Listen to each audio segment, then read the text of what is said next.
ball control skills, wedging. So this is where your scoring is really going to make an impact on your scoring by developing these skills. So what we're talking about is wedging, and we want to be able to get good at controlling the height or trajectory of the ball, and then furthermore understanding where that ball needs to land, what we call landing spots. So trajectory and landing spots are the skills we're going to develop. Before that, what do we need to remind our friend at home watching? What do they have to do before they go into this part of the training? Yeah, I think the old public service announcement 101 would be make sure you calibrate your divot and your center face contact before you start doing these activities, because if your divot's not in the right place, you're not hitting the center of the face, oh my gosh, the ball speed's coming off the club face is going to be all over the place. It's going to influence the trajectory. It's going to be a damn nightmare out there. So make sure that you calibrate the divot and center face contact before moving on to this next portion. So solid contact first. Yeah, I got to hit it solid. Good. So once you're hitting it solid, then we're going to look at the landing spot and the trajectory. So this is, again, an undercoached skill, and once people are aware of it, it really helps. So out here in front of us, we have a couple clubs. So basically demonstrate the landing spot. So a general rule of thumb is you want to get the landing spot as close to you as possible. So now, because on the golf course you're going to face an infinite number of shots, that landing spot is going to change whether there's a bunker in the way or whatever. Having said that, you want to get it as close to you as possible, versus what most folks do is they land the ball too far into the green or too close to the hole, and then it runs off the other side and they end up chipping twice. What's the old saying, Chad? Balls are round, they're meant to roll. Balls are round, round things roll. So we're going to land it on the green as soon as possible, and then most of the time it's going to be rolling to the hole. So the skills we want to get good at: landing spots, trajectory control. Boom. With an understanding that the ball is going to roll and we're going to fall in line with that versus fight City Hall and do anything other than that. Okay, so where do you want to start? We have this landing spot. We got as close as us as we can get it. Yeah. Good. And then what are you going to do here? What club do you have? What are you going to try to focus on? So I've got my 58-degree wedge, but one reminder at home is sometimes the less feedback you have, the better. So if you're working on landing spots and you're developing that skill, just work on the landing spot. Don't try to get it close to a hole. So you can see right here that Chad's got the two clubs laid out. That represents our landing spot. So we're not going to be concerned where this ball ends up.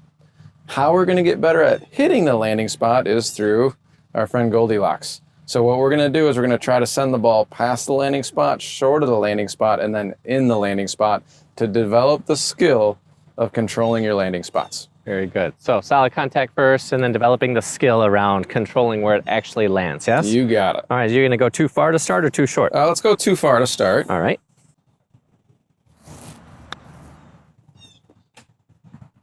All right, very good. So that's what too far feels like. Not too short.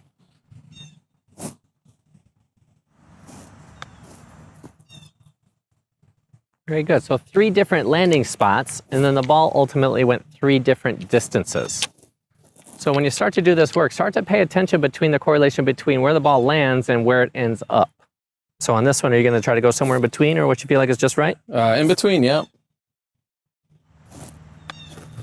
All right, so you hit it right in the middle there. Yep. And you said you were using your 58. So now that ball rolled, let's say halfway to the hole. Yeah. And then let's say that the trajectory came out, it was like waist high-ish. Yep. Right? So landing spot and trajectory, we're marrying those up to find out how much the ball will or will not roll, yes? Yeah. So one of the things that I'm paying attention to as I'm doing this is it looks to me that, like, if the ball lands in the landing spot, it's flying one part and it's rolling out about the same distance, right? So it's kind of like this 1-to-1 thing. So if it's flying 5 paces, it's probably going to roll 5 paces. So it makes chipping with my 58-degree wedge somewhat predictable. Yeah, that's cool. So once you can, well, the cool thing about that is the ratios is once you can control the landing spot, then you can move to identify how much or how little roll you get with a given club. Most definitely. All right, so in this example, on that last one, you did hit the landing spot, and it's still only halfway to the hole. It's way short, yeah. Yep. So at that trajectory, it really was too high to roll the rest of the way. That is true. So good rule of thumb, the higher trajectory, the less the ball will roll. The lower the trajectory, the more the ball will roll. Yep. All right, and then back to the easy button. What could you do in a simple type of way to make that trajectory come out lower so it will roll more? I just switch clubs. So I don't need to switch ball position. I don't need to switch shaft lean. I can just switch clubs. So one of the clubs that doesn't go as high is my 58 degree is going to be my pitching wedge. So now the pitching wedge should roll a lot more than that 58 degree did.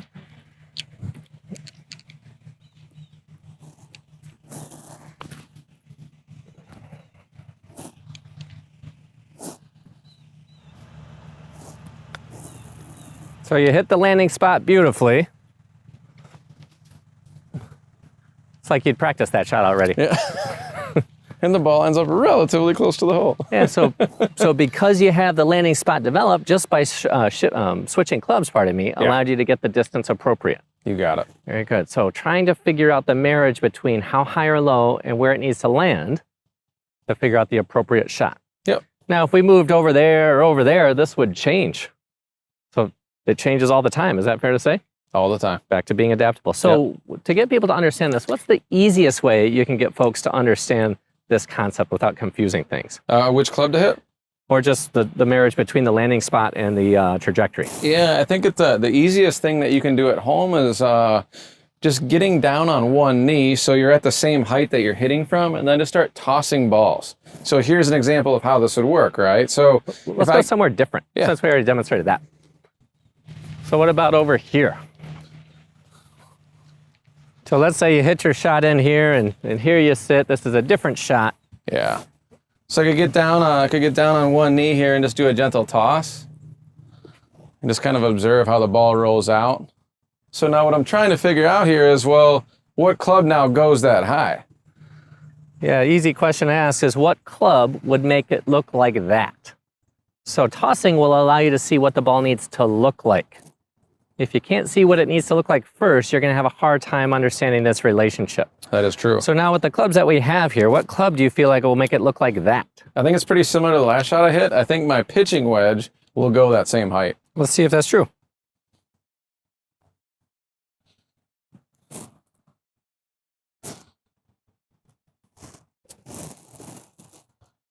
So the pitching wedge made it come out looking similar to the toss, and ultimately it ended up in the same damn place as the toss. How about that, huh? Yeah, so we can't encourage you to do this ball tossing activity enough, and then the more different lies or looks that you expose it to, the more you'll understand the marriage between this trajectory and the landing spot. And then move to the club selection. What club would make it look like that? We can't tell you how many times we played with folks and they pull their cart up next to the green on the cart path, and they just grab the 58 or 56, the sand wedge, and the putter, and they don't consider what the shot is. So the club selection, the decision that needs to be made last, is often made without any consideration or is made first. Yeah. So people make mistakes just because they don't have a process in place. One of the things that I love to do when I'm walking up to the green, because I think everybody's always worried about, well, how many clubs should I grab? Grab every other. So oftentimes what you'll see me do is I'll start at the cart, I'll grab my 58 degree wedge, I'll grab my gap wedge, and then I'll grab my 9-iron. So I have 3 nice options available to me for the situation that I'm about to encounter. Something 9-iron, make it low roll, let's come out low. 58 is high, and then I've got my in-between with the gap wedge. Yeah, very good. So the skills you really want to get good at: controlling the landing spot, play with Goldilocks like we had talked about, hit it long, hit it short. You really want to get good at controlling that skill or getting more skillful at that. And having said that, you can change clubs, hit it higher, hit it lower. That'll make the ball roll more or less. Yep, most definitely. If you start with the ball tossing, that'll make this clearer, easier to understand, and then doing it from a variety of different spaces will give you the best, most broad perspective on this. So when you're practicing, your practice becomes not only easier, but much more effective. Okay, if we talked about hitting it lower and higher, so if we go to trajectory, let's go back over here. What are some different ways to make the ball come out higher or lower? So, because club selection was one of the ways, but there's other ways. That is true, especially once you get into a lot of the specialty shots with trying to hit balls, like for example, especially high. So I think many of you are probably familiar with the flop shot. That's what everybody loves to see because it's the sexy shot, but it's definitely not the shot that you always want to play. So now, some things that are going to influence how high or how low the ball goes is one would be the lean of the shaft. So the more I lean the shaft forward, the less loft that's presented on the face, the lower the ball is going to go. And then the more I lean the shaft backwards, you can now notice that club face is laying backwards. It's almost flat as a pancake. Now that ball is going to go exceptionally high. So we have slight, moderate, and severe forward, slight, moderate, severe backwards, and then you have your somewhat neutral. So that's one way that you can get this ball to actually go a bunch of different heights. All right, very good. So shaft lean is one of them. Yep. One thing we hear a lot is ball position. So show us how setting up with this ball in different places in your stance would influence this height or trajectory. So it's pretty similar to what it did with the shaft lean. So you can see the more forward I go, the more the shaft is going to lean backwards, the more loft that's presented. So the ball would go higher. And then if I throw it more back in the stance, usually the shaft lean goes with it. You can see that the loft on the face kind of starts to lessen the lower this ball is going to go. So more forward in the stance higher, more back in the stance lower. And then you have all your in-between zones. Nice. Any other ways that you can think to get the ball to go higher or lower? Yeah, you can have some fun with this. One way that you can experiment with higher and lower too is the handle height. So the more you lower the handle, the more the face wants to open, the higher it goes. The higher you move the handle, the less loft there is, the lower it goes. So that's another way. I can open the face on the backswing. That's going to make it go higher. I can keep it closed or hooded on the backswing. That's going to make it go lower. I think wrist hinge is another thing that you can play around with. So the more I hinge the wrist at the top and then unhinge the wrist at the bottom, the higher it's going to go.